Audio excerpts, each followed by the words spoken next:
इतिहास लेखन में पूरी तरह न्याय न होने के कारण भी मुसलमानों के योगदान को ठीक से जाना नहीं गया।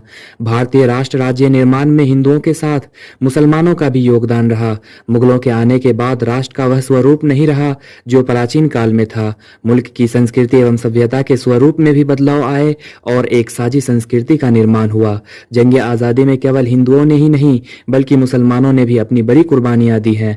लेकिन आज कुछ दक्षिणपंथी ताकतें, विशेषकर टीवी चैनल, मुसलमानों को गद्दार और देशद्रोही सिद्ध करने पर तुले हैं। शायद लोगों ने आजादी के इतिहास को ठीक से नहीं पढ़ा। कुछ दिक्कतें इतिहासकारों की भी रही हैं। उन्होंने मुसलमान के योगदान को उस तरह रेखांकित नहीं किया जिस तरह हिंदू नायकों के योगदान को रेखांकित किया गया। दरअसल इतिहास लेखन में पूरी तरह न्याय न होने के कारण भी मुसलमानों के योगदान को ठीक से जाना नहीं गया। सैयद शाहनवाज अहमद कादरी और कृष्ण कल्की ने लहू बोलता है नाम से ऐसी ही किताब लिखी जिसमें जंग आजादी के मुस्लिम किरदारों की शौर्य गाथा छिपी है। आजादी की लड़ाई में कितने मुस्लिम फांसी के फंदे पर लटके, कितने शहीद हुए, कितने को काले पानी की सजा हुई, कितने गिरफ्तार हुए, उसका लेखा जोखा संभवतः पहली बार पेश किया गया। पुस्तक में उन्होंने इन मुस्लिम किरदारों के नाम भी दिए हैं। आज हम आज़ादी की लड़ाई में भाग लेने वाले चंद मुस्लिम नेताओं को ही जानते हैं, लेकिन कादरी साहब ने उन लोगों की एक लंबी सूची पेश की है और बंटवारे की कथा को सही परिप्रेक्ष्य में रखा है, क्योंकि इस विभाजन की तोहमत तो अक्सर इकबाल और जिन्ना के माथे मटकर लोग छुट्टी पा लेते हैं।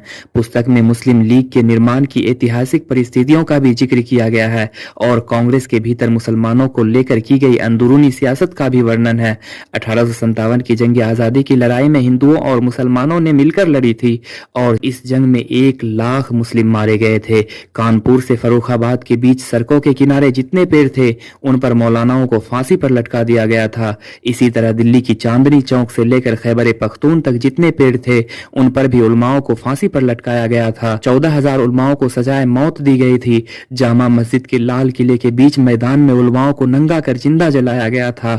लाहौर की शाही मस्जिद में हर दिन 80 मौलवियों को फांसी पर लटकाकर उनकी लाशें रावी नदी में फेंक दी जाती थी। कादरी साहब ने लिखा है कि फांसी पर चढ़ने वाले और काला पानी की सजा पाने वाले 75% मुसलमान थे।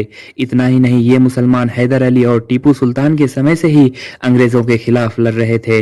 कई मुसलमानों को सरेआम 500 से लेकर 900 कोरे तक मारे गए, जिसमें उनकी मौत भी हो जाती थी। आवाम में यह झूठ फैलाया गया कि इकबाल द्विराष्ट्र सिद्धांत के पैरोकार थे, जबकि उन्होंने सारे जहां से अच्छा हिंदुस्तान हमारा गीत लिखा था। जिस दिन आजादी मिली उस रात पार्लियामेंट में मौजूद लोगों ने यह तराना कोर्स में गाया था। आज मुल्क में सबसे अधिक खतरा संघ परिवार से है। ये लोग मुसलमानों के योगदान को नकार कर हिंदू राष्ट्र बनाने की ख्वाब देख रहे हैं। कादरी साहब की किताब जरूरी हस्तक्षेप का काम करती है। इस किताब से मुसलमानों की देशभक्ति को लेकर फैलाए जा रहे झूठ का पर्दाफाश होता है।